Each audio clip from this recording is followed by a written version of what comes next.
नमस्कार, मी अक्षय महादेव शिंदे, प्रतिनिधी advance pesticides Tasgaon. आज आपण आलो आहोत मनोज जाधव यांच्या प्लॉटवरती.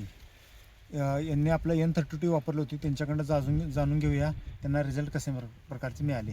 थोडक्यात त्यांचा परिचय घेऊया. नमस्कार, मी मनोज जाधव, राहणार उपळावी, तालुका तासगाव, जिल्हा सांगली.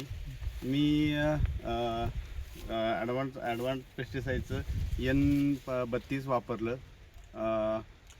N32 वापरल्यापासून आपल्याला कधी वापरले होते N32 आपण? N32 हे पहिल्या स्प्रेमध्ये अर्धा लिटर आणि दुसऱ्या स्प्रेमध्ये अर्धा लिटर. हे आपल्याला म्हणजे काय काय रिझल्ट जाणून आले? त्याच्यामुळे पाकळ्यामध्ये साईज बघा तुम्ही, पॉईंट बघा आणि घडाचा लुसलुशीतपणा बघा. N32 बद्दल आपण इतर शेतकरी बंधूंना काय सांगू इच्छिता? N32चा मला पण चांगला रिझल्ट आला आहे आणि तुम्ही पण ह्याचा वापरून चांगला रिझल्ट घेऊ शकताय. धन्यवाद. धन्यवाद.